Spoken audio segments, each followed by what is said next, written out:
Use your language, use your words to tell us about our themes this month, about women's bodies, about women's lives, and how intimately interconnected they are. So thank you so much for thinking so seriously about our subject tonight. I reach my hands to her face and tiptoe my fingers around her nose, her avocado eyes spinning like syllables up and around my bubbling cheeks. Her eyes are closed, still I can see them. Those urbane eyes that scream like childhood. This is her escape, her cavalry on a retreating battle. A caramel skin tone paired beautifully with her deep brown eyes. Black tight curls fell down her back, feeling content on her shoulders. Beautiful brown eyes underneath, to say that through these slits blurry with peripheral skin, I am looking through my face. I am looking into other faces, trying to find my own. It is the connection between your neck and your shoulder that peeks out from your collar and under your cropped hair that I so desperately need to touch.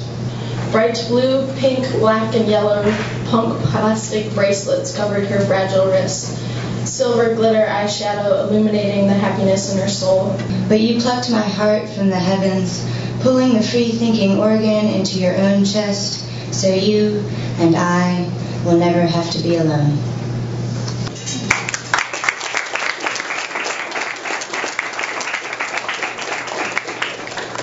Was a sleek pink Corvette, and her house, also pink, was more comparable to a castle.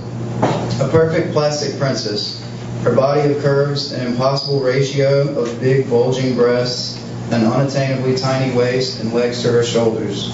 Little girls love her, idolize her. I searched her face like a midnight sky, looking for some constellation, some spark that guided such careful hands.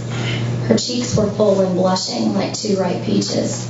She slept in her leather jacket, broke etiquette like the rest of the boys. She had a fire in her that burned from the atmosphere in her veins. My breath stops, starts a revving motor, where her lips rolling waves linger, my skin kaleidoscopes, light against water. She ropes my wrist with her eyes. I don't look away when you catch me staring. I know you're going to find out what I really think when I see you in my dreams. We break out in chorus, swinging her feet. I know nothing of history, I know nothing of phrases that couple with rust on aluminum bases. Because she is today's Icarus. Her wings of paper and lacquer could not withstand her distance or her ambitions.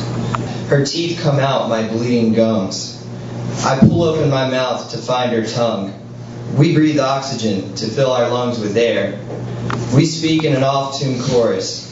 For once you have tasted flight, you will walk the earth with your eyes turned skyward, for there you have been and there you will long to return. Our voice spills out in strings, intertwines to reach into something bigger than ourselves. Together we are bigger than ourselves.